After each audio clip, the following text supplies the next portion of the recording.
दोस्तों नमस्कार। मैं ये मानता हूँ ये जो पावर्स ऑफ इंस्पेक्टर और सेक्शन 22 ये जो है इसको हिंदी में भी बताने की आवश्यकता है। कुछ अपने भाई साहब लोग जो हिंदी अच्छे समझ सकते, I think this will be useful for them. इसको बहुत जल्दी शॉर्ट एंड स्वीट में जल्दी मैं ख़त्म कर दूंगा। आप अंग्रेजी का भी जो भी भाई बताया वो भी आप काइंडली देख लीजिए। सबसे सर्वप्रथम चीफ इंस्पेक्टर को सेंट्रल गवर्नमेंट गेजेट द्वारा अपॉइंट करता है, पॉइंट नंबर 1। पॉइंट नंबर 2, जिस आदमी को किसी जगह माइन में कुछ इंटरेस्ट है, कई शेयर्स है, कुछ ओनरशिप है, ऐसे आदमी को चीफ इंस्पेक्टर या इंस्पेक्टर नहीं बन सकता। नो, हर एक डिस्ट्रिक्ट को एक डीएम साहब तो रहेंगे, डिस्ट्रिक्ट मजिस्ट्रेट।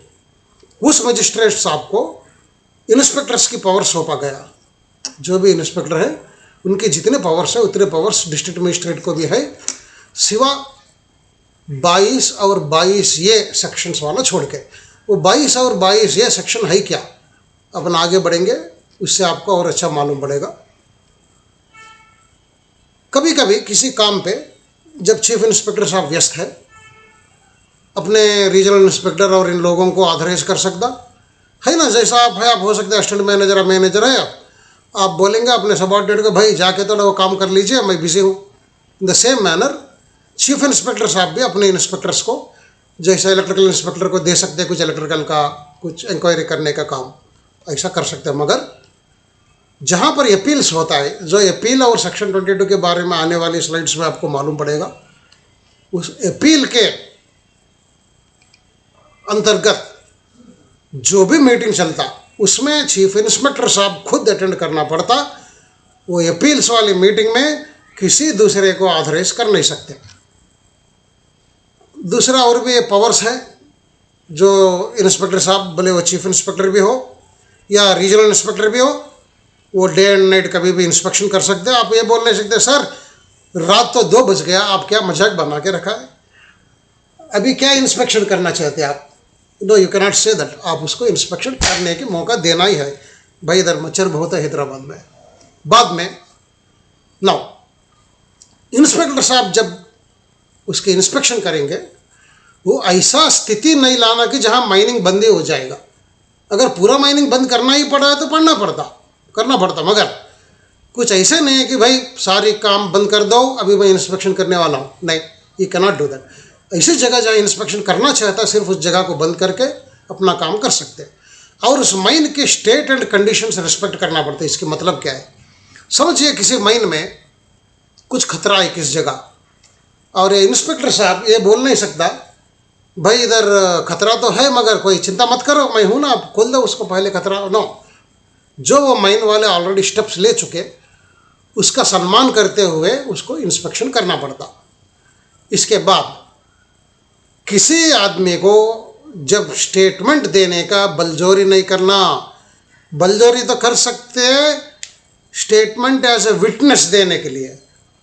जैसा आप हिंदी पिक्चर्स में देखिए, हीरो हीरोइन साहब लास्ट में जनरली जज साहब बैठे रहेंगे, ये हमारे हीरो साहब ये अपना लॉयर रहेंगे, बोलेगा ये मी लॉर्ड ये दुष्ट आदमी है, यही गलती किया, बताओ तू ही किया ना। That is known as incriminating, नहीं, that is known as tending to incriminate. मतलब वो कंपेल नहीं करना, बलजोरी नहीं करना, बताओ यार तुम ही किया लगता, नहीं हमको मालूम है तुम ही किया, बोल दो। That he should not do, ठीक है। बाद में कभी भी कुछ गवर्नमेंट ऑफिसर या किसी को वो ऑथराइज कर सकता कहीं मेजरमेंट वगैरह लेने के लिए किसी माइन का, उसके लिए वो 3 दिन नोटिस देना पड़ता।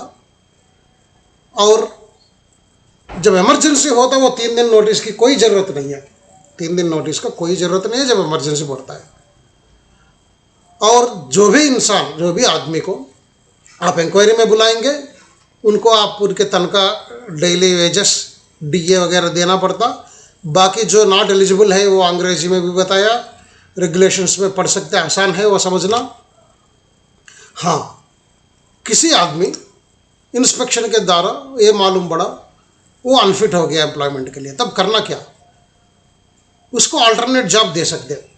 जैसे वो कमर की दर्द है, आप उसको फिर भाई टब्स ढकलने की नौकरी नहीं दे सकते, या उसको पैर सूजन हो गया, पैर टूट गया, आप उसको इधर उधर भागने की नौकरी तो दे नहीं सकते, कुछ अल्टरनेट जैसा वो उनकी डिसेबिलिटी को माइंड में रखते हुए आप दे सकते हैं। अगर वो कुछ भी जॉब नहीं है उनके लिए, कभी हो सकता दुर्भाग्य, उस समय वो एम्प्लॉय को आप डिसेबिलिटी अलाउंस देना पड़ता उसको एज पर रूल्स। अगर कभी वो आदमी कुछ चाहता है, नहीं सर हम तो डिसेबिलिटी अलाउंस कुछ भी नहीं चाहिए, हम चले जाएंगे, हमको पूरे सेटलमेंट कर दीजिए, अंडर दैट कंडीशन सेटलमेंट करना पड़ता। किसी माइन के संबंधित जब इंक्वायरी होता है, उसके जो भी कुछ रहस्य की बात रहता है उसको बाहर नहीं बताना इंस्पेक्टर साहब को। अगर बताने से उनको 1 साल की जेल की सज़ा हो सकती और पेनाल्टी भी हो सकता। मगर उस चीज़, अगर ऐसी चीज़ है जो बताना जरूरी है दूसरों के सेफ्टी के लिए, तब जरूर बता सकते हैं। और सेक्शन 22 ये क्या है, मैं थोड़ा हल्का से समझा दूंगा। अगर जैसा आपके माइंस एक्ट है, रूल्स है, रेगुलेशंस है, आप तो बहुत बार पढ़े होंगे, आप कहीं लिखे हैं कि उसमें आप अंडरवेयर पहन के नहीं जा सकते माइन में, सिर्फ अंडरवेयर। तो अगर कोई पहन के आने से आप मना कर सकते क्या उसको, या कोई शर्ट के बिना आगे आप मना कर सकते? नंगा तो नहीं आ सकते, बिकॉज पुलिस के एक्ट के अनुसार नंगा घूमना वर्जित है। तो कुछ ऐसे चीज़ रहते, मैं कपड़े उपड़े के ओनली सिंग आपको समझने के लिए बता रहा हूँ। समझ जाइए किसी आपके एक माइन है जिसके अंदर जाने के लिए कहीं छोटा एक कलवर टाइप के एक पानी जा रहा है, उसके ऊपर छोटा सा ब्रिज है जो आधा मीटर 1 मीटर की जो नैरो ब्रिज है, वो आपके लीज एरिया में नहीं है, लीज एरिया में ही है समझिए, लोग उसके ऊपर से चल के जा रहे हैं। कहीं लॉ में है आपको माइन एंट्री के पास कलवट नहीं रहना। जरूर यह है अगर कोई कुछ वाटर बॉडी रहने से उसके हाईएस्ट फ्लड लेवल क्या है, लोएस्ट क्या है, ऐसा कुछ मैं एग्जांपल दे रहा हूँ। ऐसे जगह में अगर एक्सीडेंट हो रहा है समझिए, इंस्पेक्टर साहब आके अगर बोलते भाई देखो इसको चौड़ा कर दो, आप ये बोल नहीं सकते साहब ये तो लॉ में तो नहीं है, कहीं एक्ट वैक्ट कहीं बहुत पढ़ा हूँ, वेद कुमार साहब भी पढ़ा रहे, कहीं वो बताया ही नहीं ऐसी चीज़, ये कह नहीं सकते। ऐसे अगर कुछ भी चीज़ है जो rules regulation by law sections में लिखा नहीं है मगर फिर भी खतरा है माइन चलाने के लिए, ध्यान से सुनिए, किसी सेक्शन में लॉ में सर्कुलर रूल रेगुलेशन किसी में लिखा नहीं, मगर एक ऐसा चीज़ उत्पन्न हो गया जिससे खतरा महसूस हो रहा है उधर, ऐसे कंडीशन में इंस्पेक्टर साहब उसको रोकने के लिए कह सकते हैं। और ऐसे चीज़ सब सेक्शन 22 के अंतर्गत आते हैं। सेक्शन 22 के अंतर्गत उस चीज़ आते हैं जो माइंस एक्ट में कवर्ड नहीं है मगर खतरा हो सकता। बाद में फिर इंस्पेक्टर साहब अपने रेगुलेशंस में पूरे लिखवा के फ्यूचर में आने वाले 5 साल के बाद फिर लिखेंगे, अलग बात है, दैट इज़ डिफरेंट। और सेक्शन 22 ये वो है जो ऑलरेडी लिखा हुआ है, जैसा आपको हेलमेट पहनना, हेलमेट नहीं पहनने से वो सजा है, उधर आपको रोक सकता, मतलब वो ऑलरेडी 181 या 180 किसी में है कुछ। सो फ्रेंड्स, दिस इज एग्रेस्ट अबाउट सेक्शन 22 एंड 22 ए। अंग्रेजी वाला भी ध्यान से सुनिए और भी इन डिटेल्स मालूम पड़ेगा। नाउ कोई भी इंस्पेक्टर साहब, रीजनल इंस्पेक्टर या चीफ इंस्पेक्टर, माइंस मैनेजर और ओनर को नोटिस दे दिए भाई ये एरिया बंद कर दो, आप ये फेंसिंग बनाओ और ये चीज़ बनाओ, ये बना के बाद में हमको दिखाओ तब ये माइन खुलेगा। अगर इंस्पेक्टर साहब की नोटिस मैनेजर और ओनर और एजेंट को वो ठीक नहीं लगता, इंसाफ नहीं हुआ हमको हमारे लिए, वो उसका एग्नेस्ट में अपील कर सकते, बिल्कुल कर सकते।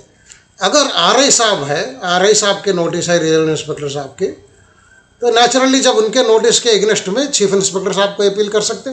अगर चीफ इंस्पेक्टर साहब की खुद की नोटिस है वो सेंट्रल गवर्नमेंट को अपील कर सकते हैं। वो टाइम पीरियड भी दिया 10 दिन के अंदर करना। जब सेंट्रल गवर्नमेंट को अपील करना है तो 20 दिन के अंदर करना पड़ता, और सेंट्रल गवर्नमेंट वो कमेटी को रेफर करेगा। सो कमेटी जो भी बोलता वो फॉलो करना पड़ता। और अंत में बहुत बहुत जरूर, भले आप अपील करें या नहीं भी करें, सेंट्रल गवर्नमेंट को जाए, कमेटी को जाए, कुछ भी हो जाए, जो भी इंस्पेक्टर साहब लोग बोले उसको पहले आपको करना पड़ता, उसके बाद ही अपील को जाना पड़ता। ये बहुत 100% मस्ट है। Thank you very much.